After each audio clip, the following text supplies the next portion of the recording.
Ora, muito bem, hoje há conversa com Carlos Bessa Pereira, um amante do design português e não só. Eu diria até um colecionador, sebejamente conhecido pela sua galeria, que tem feito um trabalho extraordinário naquilo que é o percurso do design em Portugal. Ora, Carlos, é um prazer. Obrigada, Pedro. E desde já gostava que nos pudesse, de algum modo, relatar ou construir aquilo que foi a história do início de trabalho da galeria, porque a galeria já tem um longo percurso, mas relativamente ao seu trabalho com o design, e em particular com o design português, tem sido há menos tempo do início da fundação da galeria. E nesse sentido gostava de que nos pudesse contar um pouco da história e deste percurso muito feliz dos últimos anos. Ok, em primeiro lugar, obrigada pelo convite, Pedro. E o Pedro tocou num ponto que é muito importante e que até eu próprio às vezes tendo a esquecer, que é o lado colecionador. Eu, de facto, aquilo que eu acho que genuinamente sou, até mais do que um dealer, um comerciante, um galerista, eu sou um colecionador. Eu, como lhe disse há pouco, sou farmacêutico de formação e até aos 48 anos, 49, desenvolvi essa atividade profissional. E felizmente, na vida as coisas correram-me razoavelmente bem. Durante uma parte significativa da minha vida fui investigador e rapidamente consegui recolher um conjunto de informação sobre o que é que estava a acontecer no design e achei interessantíssimo. E naturalmente que aquilo que eu me apercebia era que em França os designers franceses eram muito interessantes e eram procurados pelos franceses e eu pensei fazer a mesma coisa em Portugal.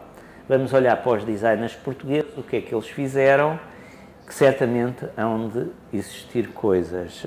Comecei à procura, houve um livro fundamental, único na altura, eu julgo, sobre design português, que era o livro das cadeiras portuguesas, feito pelo Rui Afonso Santos e por uma outra pessoa que não me recordo o nome, mas que foi tão... José Manuel das Neves. José Manuel das Neves, na concepção desse livro, quanto o Rui. A área da bibliografia é tão escassa que ainda hoje esse livro é uma referência. Tudo isto acontece numa altura onde uma quantidade muito significativa de estudantes de design vão fazer as suas teses de mestrado sobre designers portugueses. Junto de publicações que não entravam num circuito comercial, mas que me ajudaram imenso a construir uma narrativa. Mas a partir de determinada altura, quando não fazemos mais nada, pensamos, vamos tornar isto num negócio. E eu tinha verificado que nos outros países da Europa existiam galerias especificamente dedicadas aos designers desse país e pensei, por que não fazer a mesma coisa em Portugal? E vamos ver o que é que acontece. Eu disse, olha, é por aqui que temos que começar. Comecei à procura, mas não aparecia nada com José Espinho. Aparecia toda uma data de referências do Olai. Uma data é forma de dizer. Apareciam várias referências ao Olai, mas não apareciam nenhumas referências ao José Espinho. Até que um dia estou à procura dos anúncios dos jornais ou das revistas e vejo vende-se interior de casa desenhado por José Espinho. E eu fiquei de boca aberta. Porque, de repente, apercebi-me que um designer que se chamava José Espinho tinha existido e produzido para a Olai. E telefono imediatamente para essa pessoa, que era o neto do Espinho, que tinha herdado o interior da casa do avô, e eu vou ver esta casa e uma das coisas que estavam na casa dele estava no livro. Até porque o livro das cadeiras contemporâneas tem cerca de 12 modelos diferentes, ou coisa que valha, não é? E isto permitiu-me, a partir do neto, eu cheguei a outros familiares que tinham coisas, aos antigos sócios da Olai, e consegui, de facto, construir uma narrativa muito interessante do design português daquele período. Foi a inauguração da galeria, a primeira exposição monográfica sobre o José Espinho. Na altura foi muito importante porque nós reparámos que a partir daí houve uma forma completamente diferente, quer por parte da imprensa, quer por parte dos próprios académicos de começar a olhar para o design, e acho que depois a coisa se desenvolvendo, a partir de determinada altura, infelizmente, houve muitas outras pessoas que pegaram em termos comerciais nesta questão do design português. Fizemos esta exposição do Espinho, depois fizemos uma exposição sobre mobiliário para hotéis em Portugal neste período, com o João Paulo Martins, fizemos uma exposição com coisas da Altamira. No fundo, eu acho que nós tivemos um papel de lançar as sementes neste período. E infelizmente podemos ver que essas sementes germinaram. Germinaram. É. E daí eu recordo-me que depois, pouco tempo depois dessa exposição da vossa galeria, o município de Loures, através consegue fazer duas exposições.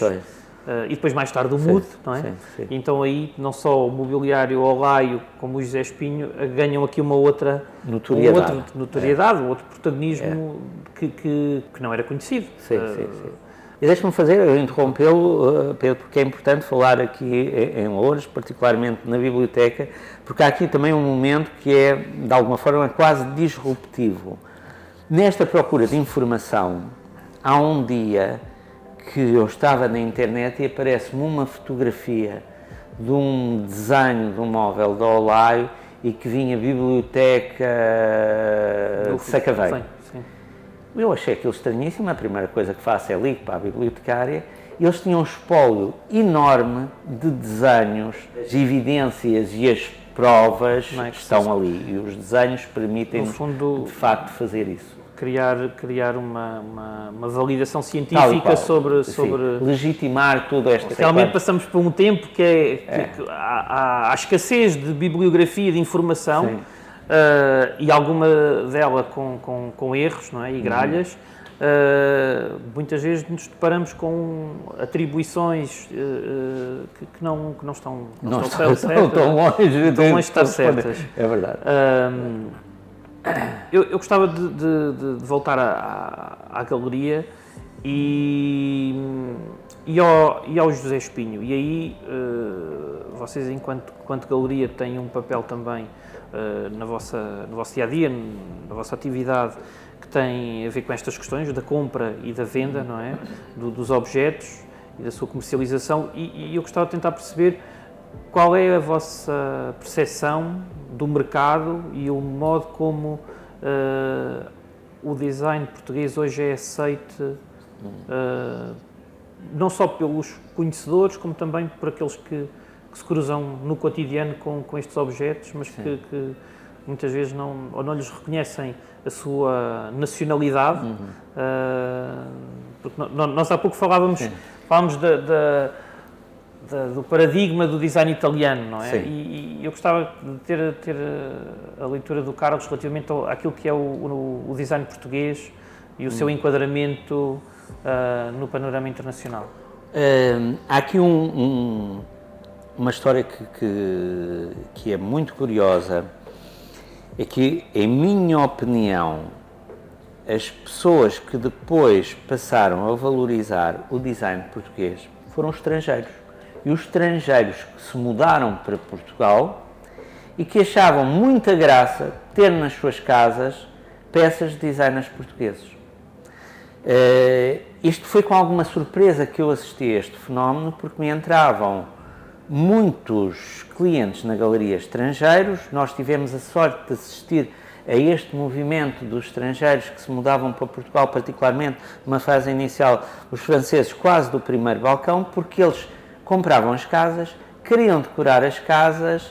Para eles conseguiam comprar peças atribuíveis a um determinado período histórico português a um preço que era incomparavelmente inferior àquilo que eles faziam com os designers dos países deles. Eu lembro-me de ter um cliente francês que me comprou praticamente todo o mobiliário para a casa dele em França, porque a diferença de preços era tão grande que ele dizia: olha, pelo preço de 3 ou 4 coisas em França, eu consigo decorar a minha casa toda de uma forma simpática. E, portanto, isto depois fez com que algumas galerias estrangeiras, particularmente as francesas, começassem a olhar para o design português com algum interesse. Na altura deslocava-me bastante a Paris e não era raro encontrar nos Puces, no Marché aux Puces, algumas galerias onde haviam peças de mobiliário português que eles as vendiam com bastante frequência, não era uma coisa que ficava encalhada. Acho que o grande problema...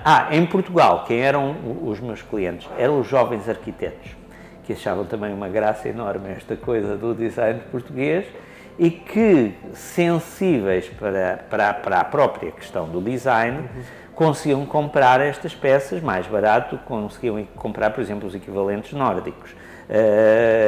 E, portanto, eram estes os meus clientes. Há um período em que, de repente, eu vejo-me confrontado com esta realidade, que é não existirem mais peças. Ou seja, a produção foi uma produção relativamente pequena, quando comparada com o potencial mercado que tem, e a pessoa quer 8 cadeiras para a mesa da sala de jantar. Só se consegue encontrar 4, é uma chatice, e, portanto, de repente, esta ideia do design português começa-se a esgotar.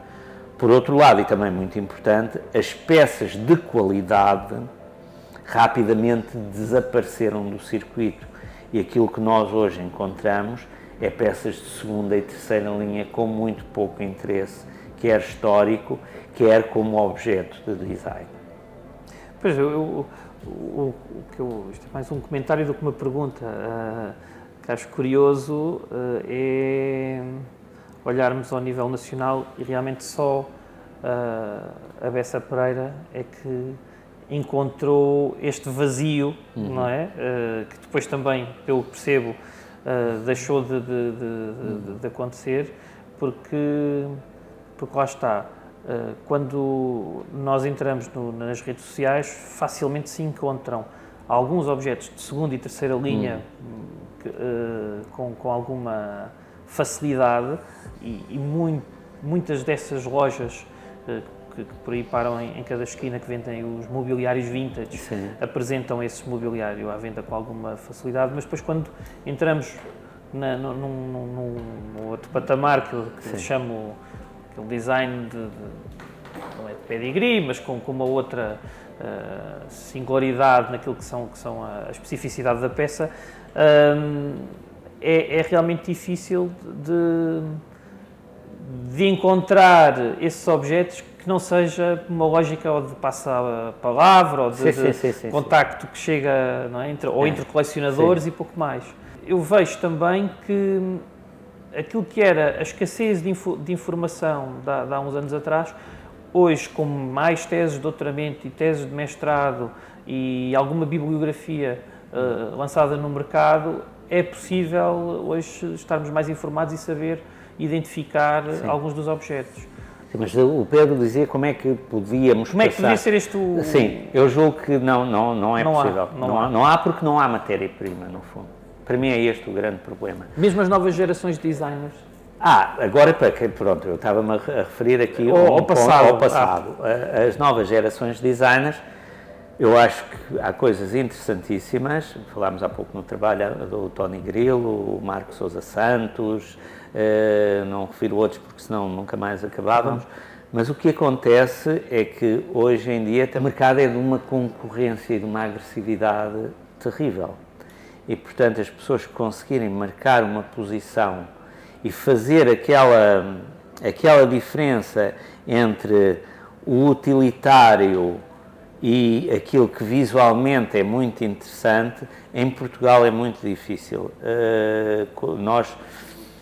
A ideia do design conceptual que tem mercado em França, Holanda, Bélgica, aqui em Portugal não há qualquer tipo de hipótese. E, portanto, todos estes... Não há qualquer tipo de hipótese por questões de formação ou de carteira? Por questões de formação. Eu acho que é uma questão de formação visual quase, ou seja, de uma forma... Voltando aqui um bocadinho mais atrás, para mim uma das cadeiras mais emblemáticas da história do design é a zigue-zague do Rietveld, e no fundo aquilo são 1, 2, 3, 4 tábuas. Portanto, e a tecnologia associada não é nada por aí além. Por isso não é tanto a questão material, é uma questão de facto de sensibilidade visual. E estas divagações mais pelos caminhos da criatividade são coisas muito mais complicadas. E imagino o Ron Arad, por exemplo, aquilo que é distintivo são as coisas que custam 60, 70, 80 mil euros, que foram feitos 3 ou 4 exemplares e que depois sustentam todas as outras vendas. Na internacionalização dos artistas, nós temos sempre que pensar, os primeiros compradores são os nacionais, são os compatriotas dos artistas. Depois podemos pensar num outro circuito. Mas quando refere que há galerias francesas a pegar, eu também tenho conhecimento de quem vá colocando alguns dos objetos nesse mercado, o comprador não é o imigrante português, não é? Não. Por isso Mas é o preço que faz a diferença. Estamos aqui mais uma vez a concorrer pelo preço. Ou seja, temos formalmente duas coisas que são muito semelhantes, escolhendo pelo preço, escolhem aquilo que cumpre com a função, esteticamente é interessante e é bem mais barato. Pois, eu agora estava a pensar que provavelmente também nos anos em que ocorreu a maior produção, ou que efetivamente houve esse boom do design em Portugal, as peças mais distintas foram feitas para edifícios públicos ou para locais muito, muito concretos, e depois toda a outra produção foi uma produção de baixa linha para o consumo nacional, e que não foi o consumidor, não digo colecionador, mas que procurava ter peças com outra, e aí ia procurar ao mercado internacional. Não temos a garantia que continua a haver coisas, se nós quisermos coisas muito raras, nós temos que dar resposta. A resposta é tipo coisas para possamos vender. Com o design português, a partir de determinada altura, chegámos à conclusão que não era possível fazermos isso. Mas aquilo que eu percebo é que, no entendimento do Carlos, é que a loja da Atalaia foi um epifenómeno. Um epifenómeno, eu chamaria um epifenómeno. Que ficou ali, ficou pela ali, circunstância. Não teve um efeito, como se diz hoje, rizomal. Aquilo foi circunscrita no seu tempo. E dando agora o salto para o século XXI, e já levamos 2 décadas nas costas, como é que o Carlos perspectiva os caminhos que o design, e no que diz em concreto ao design mobiliário, de equipamento em Portugal? É assim, eu acho que em Portugal falta muito esta questão do experimental. Não por culpa dos designers, mas porque o experimental tem que ser sustentado. As pessoas não estão sensibilizadas para isso. Se calhar não é um defeito nosso ser otimista e pensar que o designer português muito mais numa lógica de cumprir com uma necessidade, com uma função. Bem, Carlos, obrigado. Foi um enorme prazer estes minutos de conversa com o Carlos. Com certeza estaríamos aqui mais tempo. Esperemos de volta numa próxima conversa com um criador ou com um investigador na área do mobiliário e do design português, e até breve. Muito obrigado. Obrigado, Carlos. Mas é interessante essa perspectiva